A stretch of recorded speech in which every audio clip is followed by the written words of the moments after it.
Welcome to Biz Wire. I'm Joseph Nordstrom in Beijing.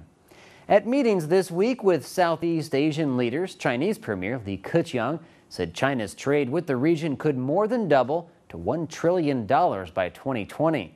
The premier downplayed the territorial disputes with the Philippines, Vietnam, and others, and put an emphasis on economic integration and growth. China's official Xinhua news agency reported that Li called for updating the free trade deal between China and the Association of Southeast Asian Nations, or ASEAN, and said disruptive factors should not stand in the way of regional cooperation. Xinhua says trade between China and the 10 nations of ASEAN has grown 600% over the past decade to $400 billion last year. But a major source of friction is that Beijing claims most of the territory in the South China Sea. Many areas are thought to hold vast deposits of oil and natural gas, with parts also claimed by Brunei, Malaysia, as well as Vietnam and the Philippines. Philippine President Benigno Aquino reportedly canceled his visit for the Business and Investment Fair after Beijing allegedly demanded that he first withdraw a UN arbitration case over disputed islands.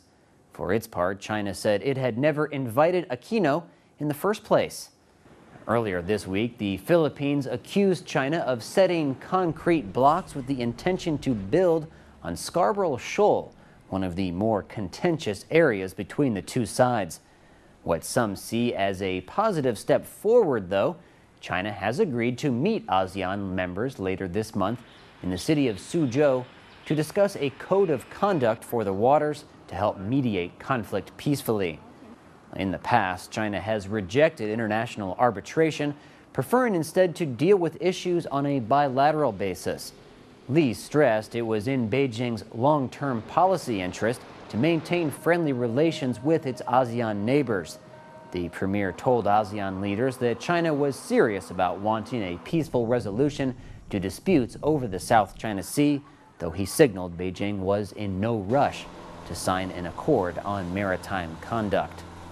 In Nanning, Li also briefly expressed willingness to discuss the Trans-Pacific Partnership, or TPP, as a way to boost trade.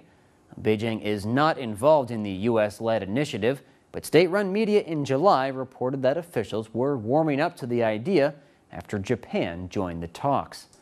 Adding a bit of color to his remarks, Premier Li said since China and ASEAN were able to build a golden decade of cooperation in the past 10 years, they will be capable of building the next 10 years into a diamond decade.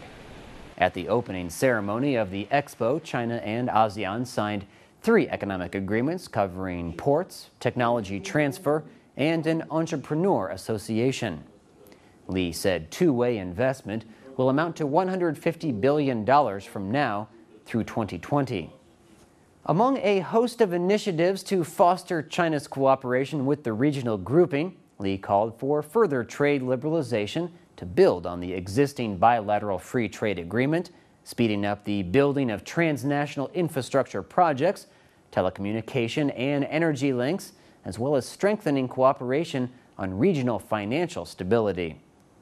You're watching Biz Wire on the Blue Ocean Network. All of our stories can be seen on our website, BONTV/biz-wire.